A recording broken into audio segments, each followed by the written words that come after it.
ఓం శుక్లాంబరధరం విష్ణుం శశివర్ణం చతుర్భుజం ప్రసన్నవదనం ధ్యాయేత్ సర్వవిఘ్నోపశాంతయే అని స్వామివారికి నమస్కారం చేసుకుని మన దక్షిణామూర్తి స్తోత్రంలో 5వ శ్లోకాన్ని చూస్తూ ఉన్నాము. దానికి మన సురేశ్వర్ల వారిచ్చిన ఉల్లాసాన్ని కూడా చదువుకుంటూ వెళ్తూ ఉన్నాము. పోయిన వారము ఈ 2 శ్లోకాలు చూసాము. ఏమి అంటే ఏమీ లేదిక్కడ. ఎన్నో రకాల ప్రమాణాలు లేవు. ఒక్కటే ప్రమాణం, ఏకం ప్రత్యక్షం మాత్రమే ప్రమాణము. తత్వాలు చాలా ఉన్నాయని చెప్తారు గానీ ఎన్నో లేవు. పంచభూతాలు గాదు, 4 భూతాలు. ఐదోది కనిపించనిది, తెలియనిది, ఏ ఇంద్రియం చేత ప్రత్యక్షంగా మనము తెలుసుకోలేనిది అట్లాంటిది ఏదైనా ఉంటే ఒప్పుకోము. కాబట్టి 4 భూతాలు, పంచ గాదు. తర్వాత మోక్షమన్నది వేరేగా లేదు.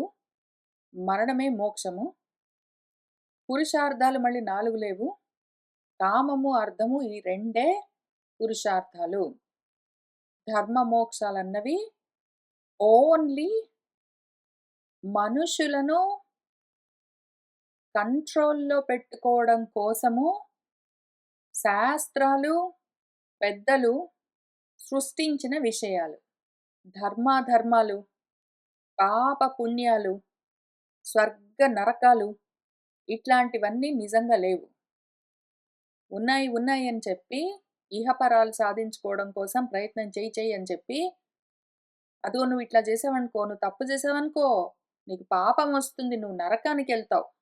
నువ్వు ఇట్లా చేసావనుకో నీకు పుణ్యం వస్తుంది, అప్పుడు నువ్వు స్వర్గానికెళ్ళొచ్చు అని మనుషుల్ని కంట్రోల్ చేయడం కోసము మనుషులే సృష్టించిన విషయాలు ఈ ధర్మాధర్మాలు.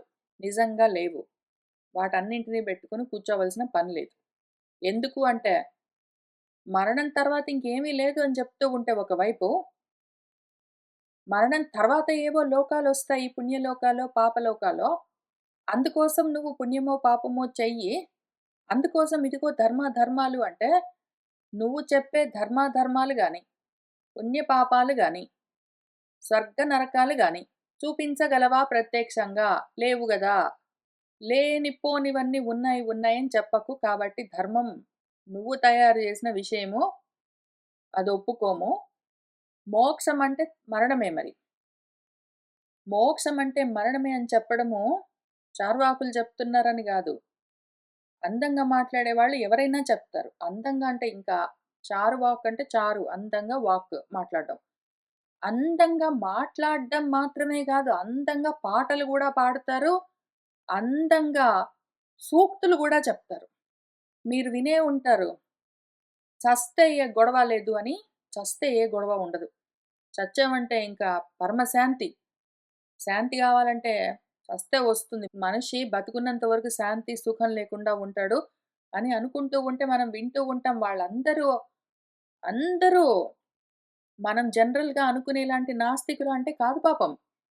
దేవుళ్ళని నమ్ముతారు, పూజలన్నీ జేస్తారు, అన్నీ జేస్తారు. కానీ మాత్రం చస్తే గాని దుఃఖాలు పోవు, చస్తే గాని మా కష్టాలు పోవు అనుకుంటూ ఉండే వాళ్ళందరూ గూడా ఇదే విషయాన్ని నమ్ముతారు యాక్చువల్లీ. చస్తేనే మా కష్టాల్లో నుంచి బయటపడేది. మనిషిగా పుట్టినందుకు కష్టాలు ఉంటూనే ఉంటాయి.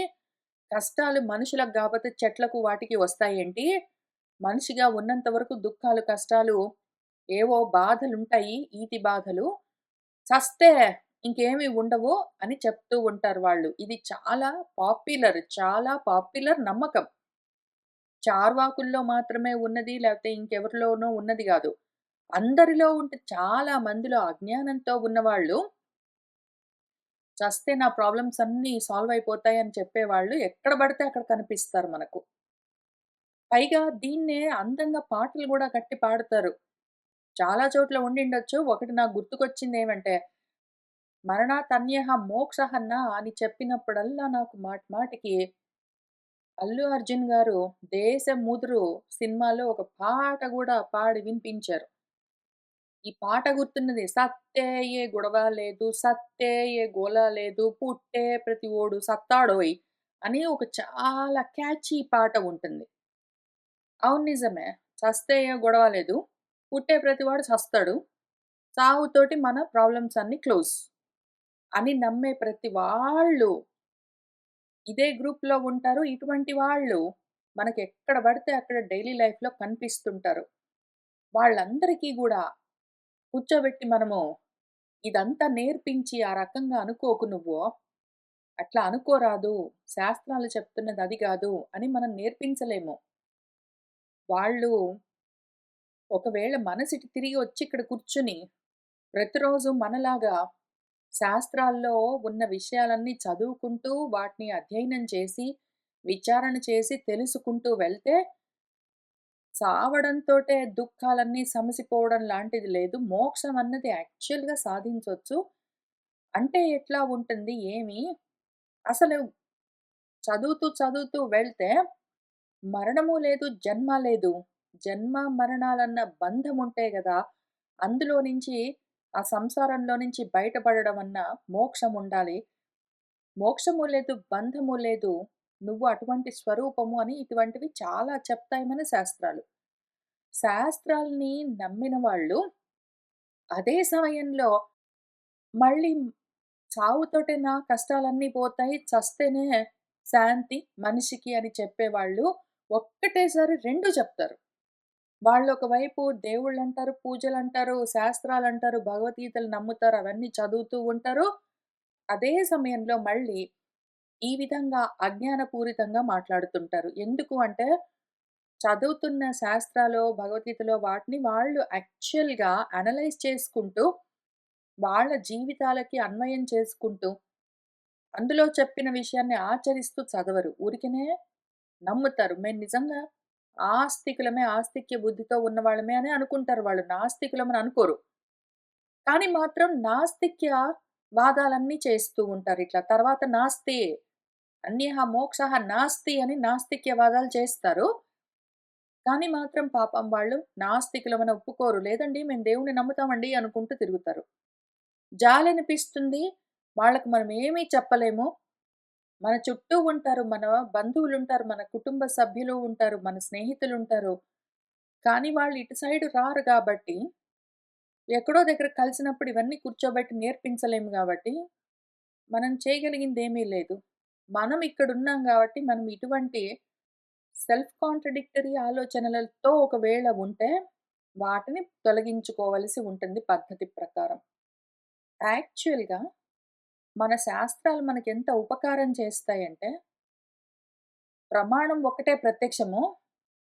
భూత చతుష్టయమే ఉంది పంచ లేదు.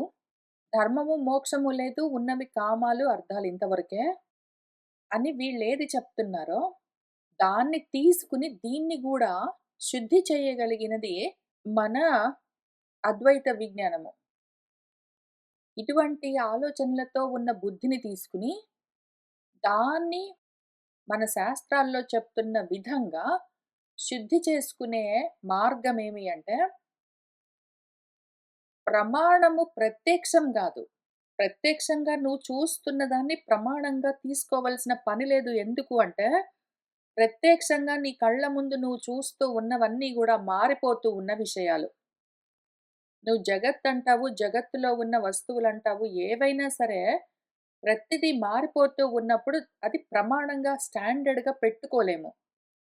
అందుకని ఏం చెయ్యాలి అంటే, స్టాండర్డ్‌గా అసలు మారనే మారకుండా ఎప్పుడూ ఒకేలాగా ఉన్నదేదున్నదో దాన్ని ప్రమాణంగా పెట్టుకోవాలి. అసలు నువ్వు పెట్టుకుంటున్న ప్రమాణము ప్రత్యక్షమే పని చెయ్యదు కాబట్టి, అటువంటి ప్రమాణంతో నువ్వు తెలుసుకునేది గూడా అప్రమాణ్యమై ఉంటుంది.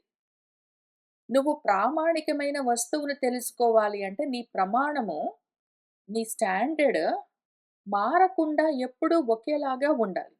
కంట్రోల్ ఉండాలది. కంట్రోల్. అందుకోసం నువ్వు ప్రమాణం ఏం పెట్టుకోవాలి అంటే, ప్రత్యక్షమో, అనుమానమో ఇటువంటివన్నీ గాదు. ఒకానొక సమయంలో ఆగమ ప్రమాణం కూడా దాటవలసి ఉంటుంది.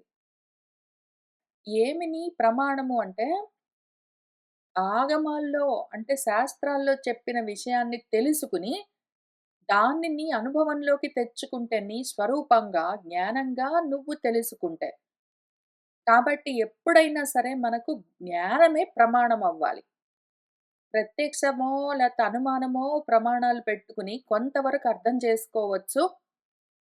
ఆగమ ప్రమాణం ఎక్కడైతే ప్రత్యక్ష అనుమానాలు ఆగిపోతాయో, ఆ తర్వాత ఆగమ ప్రమాణం హెల్ప్ చేస్తుంది.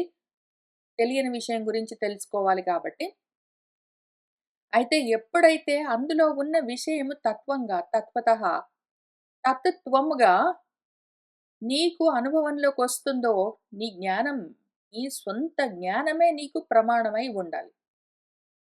కాబట్టి ఎప్పుడైనా సరే ప్రమాణం మనకు జ్ఞానం కావాలి. ప్రత్యక్షమో, మిగిలినవో కాదు. ఇది తెలుసుకోవాలంటే మళ్ళీ మనకు శాస్త్రాలు కావాలి. అందుకోసం ఆస్తిక్య బుద్ధి ఉండాలి. కానీ శాస్త్రాలను తెలుసుకుని, శాస్త్రాల పైన నమ్మకము, ఆస్తిక్య బుద్ధితో ఉండి, ఆ శాస్త్రాలనే పట్టుకుని వదిలిపెట్టలేకుండా ఉంటే, మళ్ళీ మనము అక్కడికే ఆగిపోతాము. ఆ ఆగమాలను గూడా, వేదాలను గూడా దాటవలసి ఉంటుంది. నిర్వేదం అవ్వవలసి ఉంటుంది. నువ్వు అర్థం చేసుకో అర్జున. యామిమాం పుష్పితాం వాచం అని జెప్పి, మన భగవంతుడు కొన్ని పద్యాలిస్తూ, వేదవాద రతాహ ఉంటారు. నాణ్యదస్తి వాదినః ఉంటారు. ఇది కాక వేరేది లేదనే వాళ్ళుంటారు. వేదమే అన్నింటికి ప్రమాణం. ఇది కాక వేరేది లేదు అంటారు. అక్కడి దాకా గూడా వెళ్లి అక్కడికే ఆగిపోకు నువ్వు. ప్రత్యక్షం మాత్రమే ఏకం ప్రమాణం అన్నంత అజ్ఞానంలో ఉండకు. అంత అన్యాయం చేసుకోకు నిన్ను నువ్వు.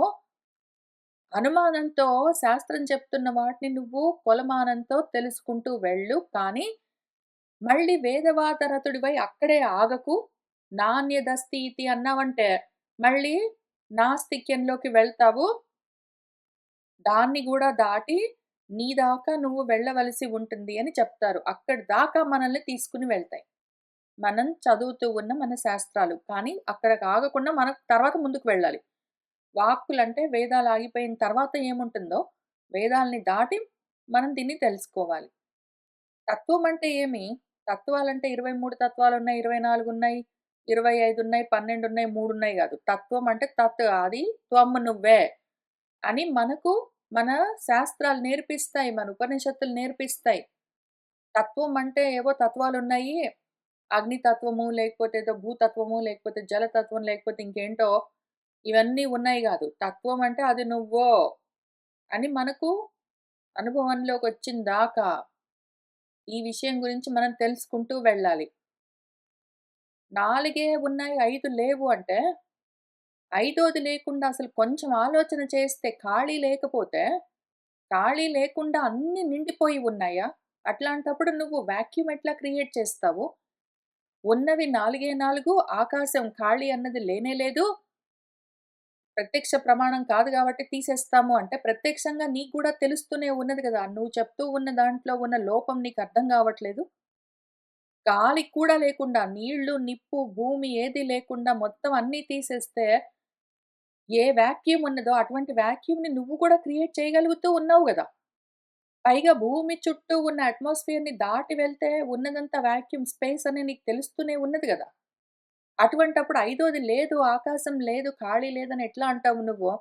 నువ్వు చెప్తున్న దాని గురించి నువ్వైనా ఆలోచన చేసుకోవాలి గదా!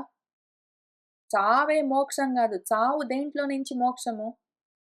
బతికి ఉండగానే నువ్వు కర్మల్లో నుంచి, ఆ కర్మ పాశాలు, కర్మ బంధాల్లో నుంచి, వాటి వల్ల కలిగే సుఖ దుఃఖాల్లో నుంచి విడుదల అవ్వడము మోక్షం కదా!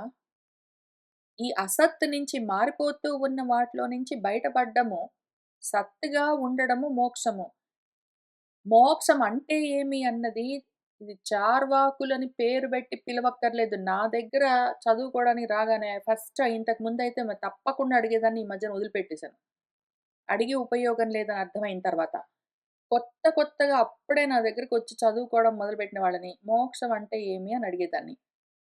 మోక్షం అంటే ఏమి అంటే ఇంకా చెప్తారు. రకరకాలవి చెప్తారు గానీ, ఒక్కళ్ళకి గూడా మోక్షం గురించిన అవగాహన లేదు. మోక్షం కావాలండి, అందరికీ అదే గదండీ కావాలి, నాకు గూడా కావాలండి అంటారు. కావాలి సరే. అంటే ఏమో తెలుసా? మోక్షం అంటే తెలియకపోవడమే అజ్ఞానము. ఆ అజ్ఞానంలో ఉండడం వల్లే చనిపోతే మోక్షం వస్తుందనుకుంటారు. అది వచ్చేదేంటో తెలీదు గాబట్టి చనిపోతే మోక్షం అనుకుంటారు. మోక్షం అంటే ఏమి? ముక్తి ఎందులో నుంచి, విడుదల ఎందులో నుంచి? ఈ కలలో నుంచి బయటపడడం కోసం మనం ప్రయత్నం చెయ్యాలి. చస్తే ఏ గొడవ లేదు అంటే చస్తే ఆ దేహానికి గొడవ ఉండకపోవచ్చు ప్రాబబ్లీ అప్పటికి. అంత మాత్రానికే ఆగితే అసలు మరణం అంటే ఏంటి? జన్మ అంటే ఏంటి? అసలు నువ్వెక్కడి నుంచొస్తున్నావు? జన్మ ఎట్లా వచ్చిందసలు? జన్మ ఎట్లా వచ్చిందంటే ఏముంది? ఆడవాళ్ళు, మగవాళ్ళు కలిస్తే వచ్చేస్తుంది. ఆడవాళ్ళు, మగవాళ్ళు కలిస్తే జన్మొచ్చేస్తుందంటే, ఆడవాళ్ళు, మగవాళ్ళు కలిస్తే జన్మ రాకుండా గూడా ఉంటుంది కదా! మరణం ఎట్లా వచ్చింది అంటే ప్రాణం పోయింది. ప్రాణం అంటే ఏంటి నువ్వు చూపించగలవా? మరణం అంటే ఏంటో తెలుసా నీకు? నువ్వు దేహం మాత్రమే చూస్తూ ఉన్నావంటే మరణం ఏంటో ఎక్స్‌ప్లెయిన్ చేయగలవా? ఆ దేహం అక్కడే ఉండి గూడా నువ్వు మరణమొచ్చిందని ఎట్లా చెప్తావు? దేహానికి మరణాలు, జన్మలు ఉన్నాయి అంటే, మరణించింది అని ఆ దేహాన్ని నువ్వెట్లా గుర్తిస్తావు? ఏమి ఉండబట్టి అది జీవించింది, ఏమి పోబట్టి అది మరణించిందని ఎట్లా చెప్తావు నీకు తెలుసా? ఆ మరణం కలిగింది అంటే మోక్షం అంటే ఎందులో నుంచి మోక్షము? అట్లానే కామము, అర్థము ఇంత మాత్రమే ఉన్నాయి పురుషార్థాలు, ధర్మం లేదు అని చెప్తున్నావు. డబ్బులు సంపాదించుకోవడం, అనుభవించడం వరకేనా? నిజంగా గూడా. ఎంత చార్వాకులైనా సరే, ఎంతసేపు డబ్బులు సంపాదించుకొని అనుభవిద్దాము అనుకుని కూర్చుంటారా? ఇంకా ఏదో ఉన్నది అన్న ఆలోచన ఒకవేళ వాళ్ళకి కలిగితే, నీ మతము అంటే నీ ఆలోచన వాళ్ళకి ఏం జవాబు చెప్తుంది? ఎవరికైనా సరే. చాలా మందికి అనిపించొచ్చు. ఏదో ఒక సమయంలో ప్రతి వాళ్ళకి ఎంతసేపు సంపాదించుకోవడం, తెచ్చుకోవడం, అనుభవించడం ఇంతేనా అండి జీవితం అంటే? ఇంకా ఏదో ఉండే ఉంటుంది అని ఒకవేళ ఎవరికైనా అనిపిస్తే, నువ్వు వాళ్ళకి ఆ తర్వాత ఏముందో చెప్పగలవా? లేదు గదా! ఒకవేళ లేకపోతే అందరికీ ఏదో ఒక సమయంలో అనిపిస్తుందా ఆ మాట? ఇన్ని లోపాలు పెట్టుకుని, ఇటువంటి ఆలోచనలతోటి మన చుట్టూ ఉన్నవాళ్ళుంటారు. మనకు గూడా ఇవన్నీ అప్పుడప్పుడు అనిపించొచ్చు. అటువంటప్పుడు మనకు మనము జవాబులు చెప్పుకోవాలి. పైగా ముఖ్యంగా మన పిల్లలుంటారు. వాళ్ళకి ఎక్కువగా తెలియకపోవచ్చు. వాళ్ళకి కూడా చెప్పాలి మనము. వాళ్ళకు కూడా చెప్పే విధంగా మనము ఓన్లీ గ్రాంథికంగా మనమంటే ఇక్కడ కూర్చొని ప్రతిరోజు చదువుకుంటాము, ఆలోచన చేస్తాము. వాళ్ళతో వీళ్ళతో విచారణ చేస్తూ ఉంటాం గాబట్టి మనకు కొంత కొంత అర్థమవుతుంది. మన పిల్లలు ఈ విధంగా ఇవన్నీ ప్రతిరోజు కూర్చొని చదువుకోరు మరి. ఎప్పుడైనా ఒకసారి వాళ్ళు గబక్కన మోక్షం అంటే ఏంటి అని అడిగితేనో, ఇంతేనా ఇంకా? డబ్బులు తెచ్చుకోవడము, ఏదో హ్యాపీగా ఎంజాయ్ చేయడం వరకేనా? ఇంకేమైనా ఉందా? అని వాళ్ళు ప్రశ్న వేస్తే, జవాబు చెప్పడానికి మనం గూడా సిద్ధంగా ఉండాలి. అవునో, కాదో, ఎందుకు అని. అందుకని కూడా మనము చదువుకోవడము, అర్థం చేసుకోవడం ముఖ్యం. మనకు కూడా ఇటువంటి ఆలోచనలు అప్పుడప్పుడు వస్తాయి. వచ్చినప్పుడు మన మనసుకు కూడా చెప్పాలి. మనము ఇవన్నీ చదువుతూ ఉన్నది 2 విధాలుగా చదవాలి. 2 ప్రయోజనాలు వెంటనే కలగాలి. మనం చదువుతూ ఉన్న వాటితో మన మనసుకు మనము నచ్చజెప్పే విధంగా ఉండాలి. మనము మన మనసులకు సమాధాన పడే విధంగా, అర్థమయ్యే విధంగా చెప్పగలిగే స్థితిలో ఉండాలి. 2 మన పిల్లలడిగితే వాళ్ళకు కూడా చెప్పగలిగే స్థితిలో ఉండాలి. ఇప్పుడు మన మనసుకు మనం చెప్పుకుంటూ ఉన్నా, మన పిల్లలకు మనం చెప్తూ ఉన్నా, పెద్ద పెద్ద మాటలు, పెద్ద పెద్ద కాంప్లికేటెడ్ టర్మినాలజీ అంతా వాడి చెప్తే పిల్లలు వినరు, మనసు వినదు. చిన్న చిన్న మాటల్లో సింపుల్‌గా ఎక్స్‌ప్లెయిన్ చేయగలగాలి.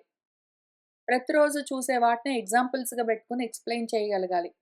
ఆ విధంగా మనల్ని మనము ముందు ప్రిపేర్ చేసుకోవలసి ఉంటుంది. మన కోసము, మన నెక్స్ట్ జనరేషన్ కోసము.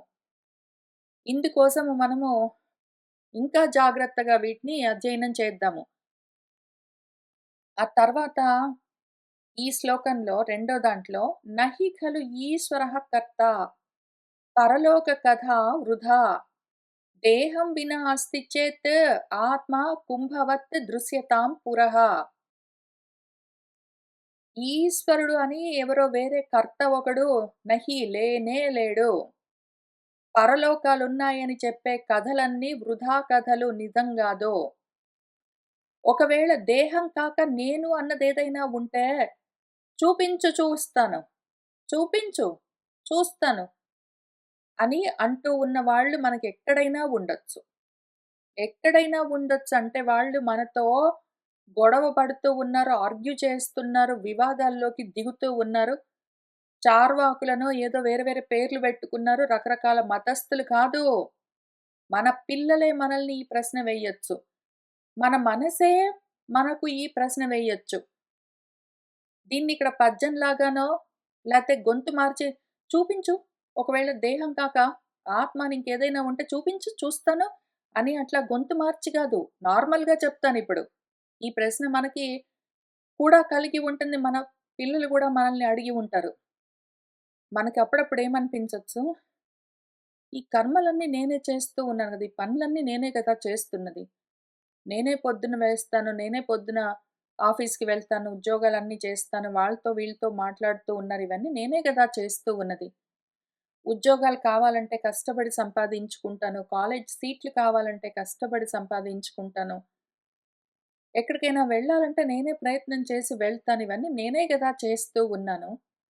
అట్లాంటప్పుడు ఎవరో ఉన్నాడు, దేవుడున్నాడు. వాడి వల్లే ఇవన్నీ జరుగుతుంటాయి. వాడే చేస్తూ ఉంటాడు అంటే ఎట్లా నమ్మాలి? నేనే గదా కష్టపడుతూ ఉన్నాను అని మనకు కూడా అనిపిస్తుంది. కాక మన పిల్లలు కూడా అడగొచ్చు. అమ్మా! అంతా నేనే గదా కష్టపడి చేసుకుంటూ ఉన్నాను. నేనే కష్టపడి చదువుకుంటూ ఉన్నాను. నేనే సీట్లవన్నీ తెచ్చుకుంటున్నాను. నేనే ఎగ్జామ్స్ రాసి పాసవుతున్నాను. అంతా నేనే గదా అమ్మ చేస్తూ ఉన్నది. మరట్లాంటప్పుడు దేవుడనున్నాడని ఎట్లా అమ్మ చెప్తారు? అసలు దేవుడంటే ఎవరు? ఈ రకంగా నాకు ఈ మధ్యన ఆలోచనలు కలుగుతూ ఉన్నాయి. ఒకవేళ నాలో భక్తి తగ్గిపోతుందో ఏమో భయంగా ఉంది. రాముడి గురించి, కృష్ణుడి గురించి చెప్తావా అమ్మా? అని నా కొడుకు 18 ఏళ్ల వయసులో ఉన్నవాడు నన్నడిగాడు. వాడికి నేనేమి చెప్పాలి అని నన్ను ఒక తల్లి అడిగింది. నా కొడుకు ఈ ప్రశ్న వేశాడు. దేవుడంటే ఎవరమ్మా? నేను కష్టపడి అన్నీ నేనే చేసుకుంటూ ఉండగా ఇంకెవరో ఉన్నారని ఎట్లా నమ్మాలి? ఈ ఆలోచనొస్తుంది నాకు మాటి మాటికి. అయితే నాలో భక్తి తగ్గుతుందో ఏమో!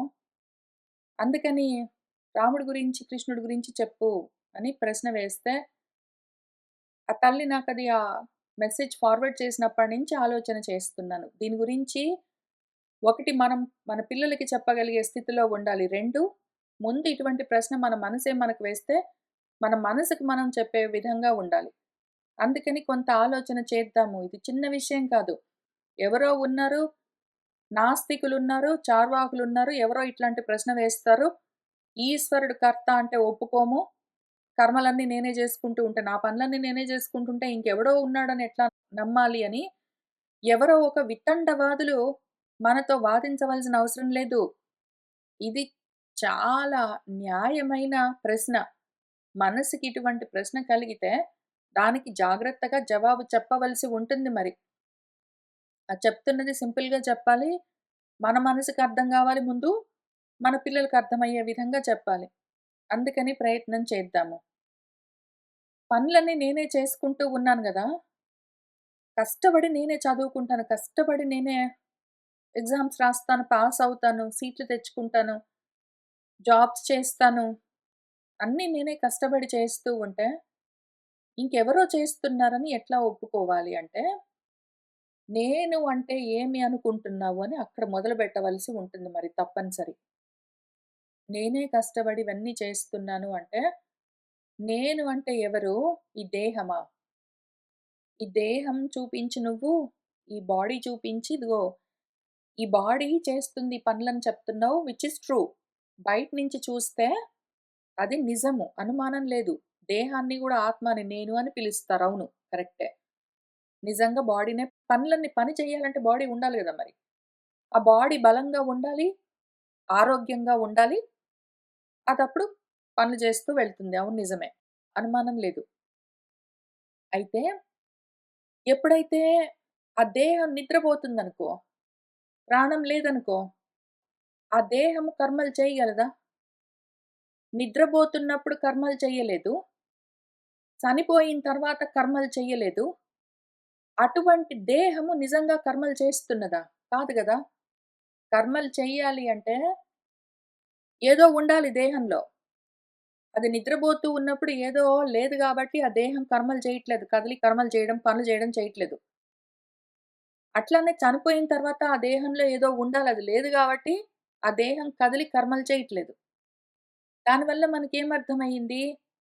నిద్రపోతూ ఉన్నప్పుడు కర్మలు జరగట్లేదు అంటే, చేస్తున్నది దేహం గాదు.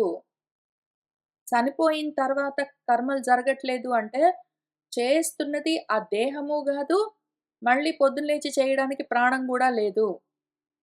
అందుకని ఈ దేహమో, ఆ ప్రాణమో వీటి వల్ల కర్మలు జరగట్లేదు. ఇంకా ఏదో ఉంది వాటి వెనకాల. వాటి వెనకాల ఏముంది? పోనీ ఇప్పుడు దేహమున్నది, అందులో ప్రాణమున్నది. అయితే కోమాలో గూడా ఉన్న మనిషికి దేహము ఉంటుంది, ప్రాణము ఉంటుంది. వాడు ఆ దేహాన్ని చూపించి ఇది నేను అని చెప్పి, ఆ దేహంతో కర్మలు చేయగలడా వాడు? చేయలేడు. నిద్రపోతూ ఉన్నవాడు ఆ దేహాన్ని చూపించి, ఇదిగో నేను, ఇది నా పేరు అని చెప్తాడా? చెప్పలేడు. నిద్రపోతున్నప్పుడు ఆ దేహము కదలదు, ఇంక పని చేయదు. ఏదో మిస్ అయిందక్కడ. ప్రాణం పోయిన తర్వాత ఆ దేహము, నేను నా పేరు అని అదేమి దాని దేహాన్ని చూపించి ఆ దేహము దాని గురించి అది చెప్పదు. ఏమో మిస్ అయిందక్కడ. అట్లానే కోమాలో ఉన్నవాడు గూడా నేను అనడు. కర్మలు జేస్తూ ఉండడు. అక్కడ గూడా ఏదో మిస్ అయింది. ఏం మిస్ అయింది? ఉత్త దేహం ఉంటే కర్మలు జరగవు ఇంతకది విషయము. ఉత్త దేహం ఉన్నంత మాత్రానో, ఆ దేహానికి ప్రాణం ఉన్నంత మాత్రానో కర్మలు జరగవు. ఆ ఇంద్రియాలు పనిచేస్తూ ఉండాలి. బుద్ధి, మనసు పనిచేస్తూ ఉండాలి. కాబట్టి ఉత్త దేహంతోటి సరిపోదు. ఆ దేహం అందుకని నువ్వు గాదు.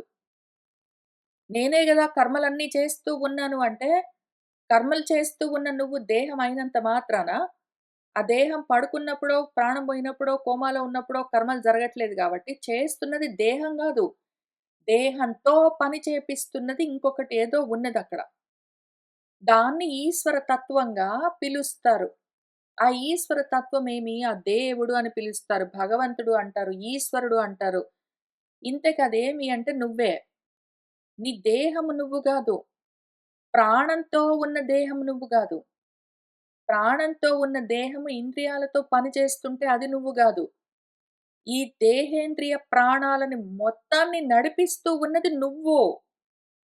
అందులో ఆ దేహంలో ఉండి, ఆ దేహాన్ని, ప్రాణాన్ని, ఇంద్రియాల్ని అన్నింటిని నడిపిస్తున్నది నువ్వు. కాబట్టి నేను కర్త అంటే ఆ ఆత్మ. ఆత్మ అంటే స్వరూపం. నేను అన్నదేదో అహం నేను.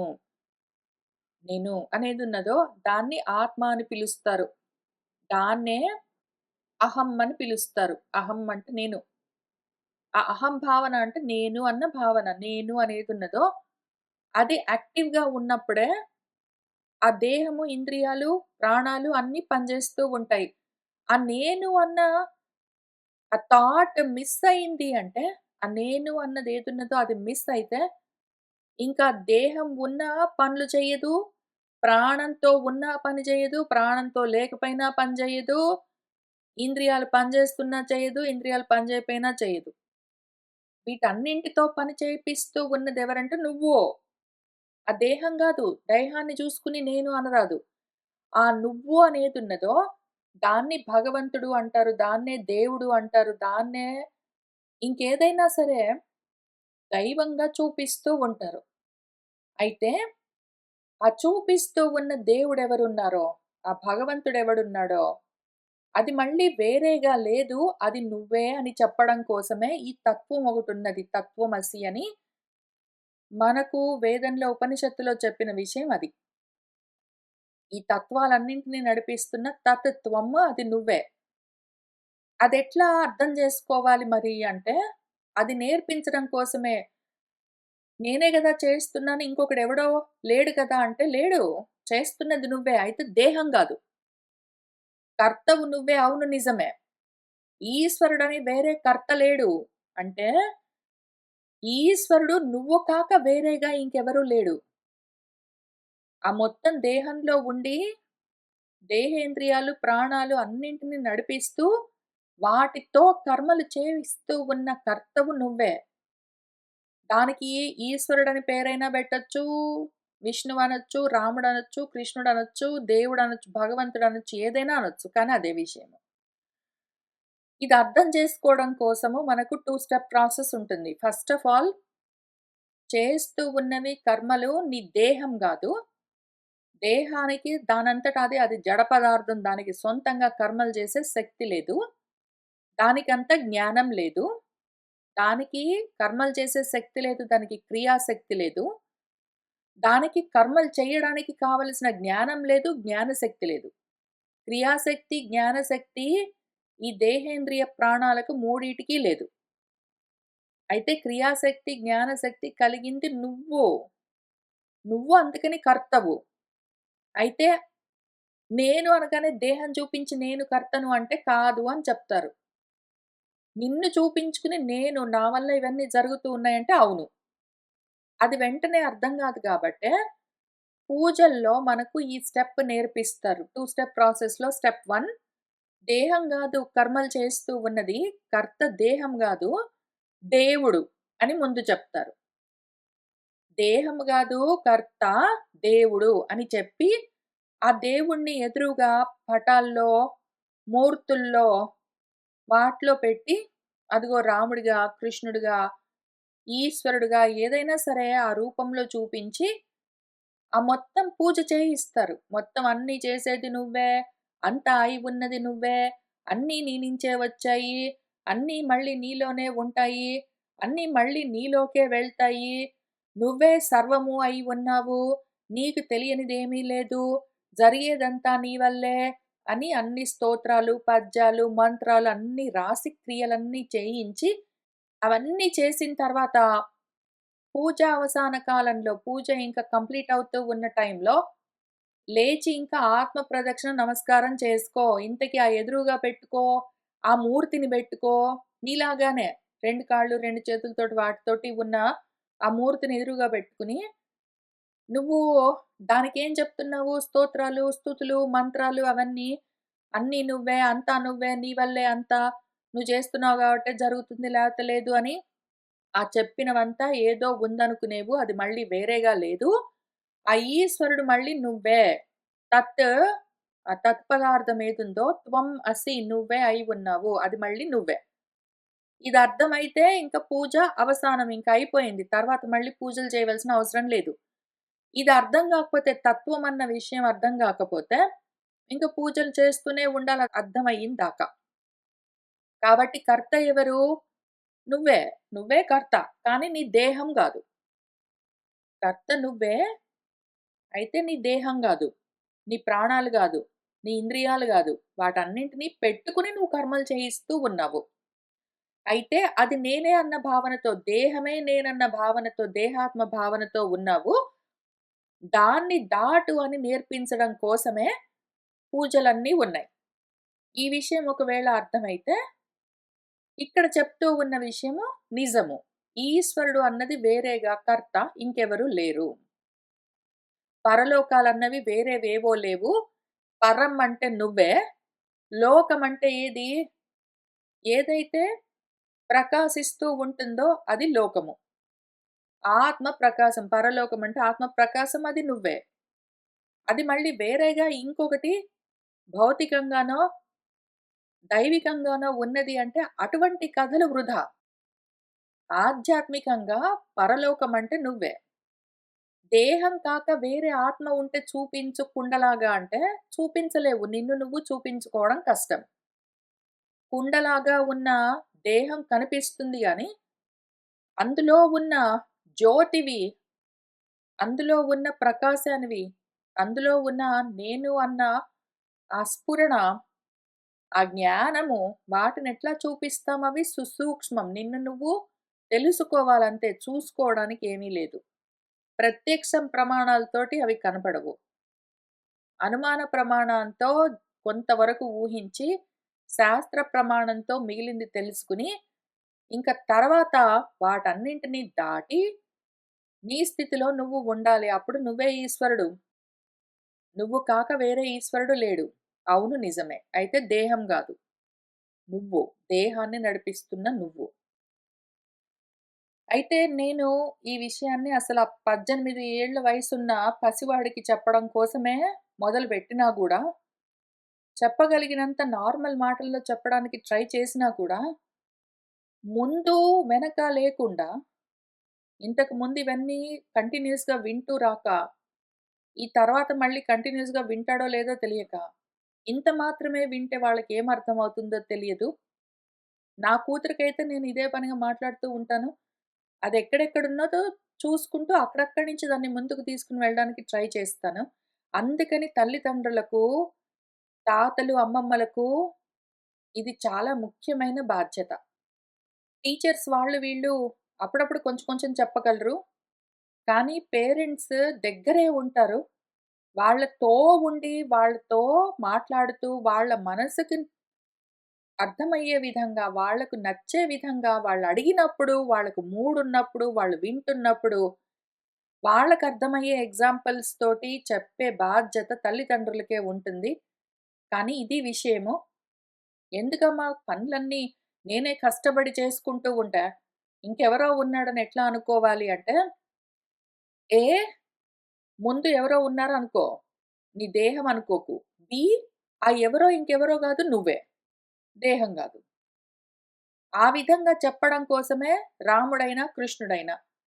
రాముడు అని ఎందుకు చూపిస్తారు? ఆత్మారాముడు. ఆత్మలోనే ఆరామము, రమించడము ఏదున్నదో అది ఆత్మారాముడు. దాని గురించి చెప్పడం కోసమే రాముడు అని చూపిస్తారు. అదింకా మళ్ళీ ఏదో గాదు నువ్వే. కృష్ణుడు అని చెప్తారు. కృషీవలుడు వ్యవసాయం చేసేవాడు. ఈ దేహాత్మ భావనలు మొత్తం ఈ దేహాన్ని జూసుకొని ఇదే నేను, ఇంతవరకే నేను, చనిపోతే అన్నీ బోతాయి, ఇంకేమీ లేదు, ఇంకదే మోక్షము, ఆ కళ్ళకి గనిపించనివన్నీ ఏవో లోకాలున్నాయేంటి, ఇటువంటి వాటన్నింటినీ తొలగించే ఏ తత్వమున్నదో, కృషి చేసేది ఏమున్నదో, దాని పేరు కృష్ణుడు. అది మళ్ళీ మనమే. ఆత్మస్వరూపమది.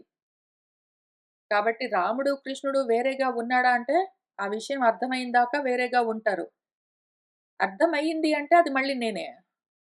తత్వమసి అని అందుకనే చెప్తూ ఉంటారు. నేను చేయగలిగినంత ప్రయత్నం నేను చేశాను.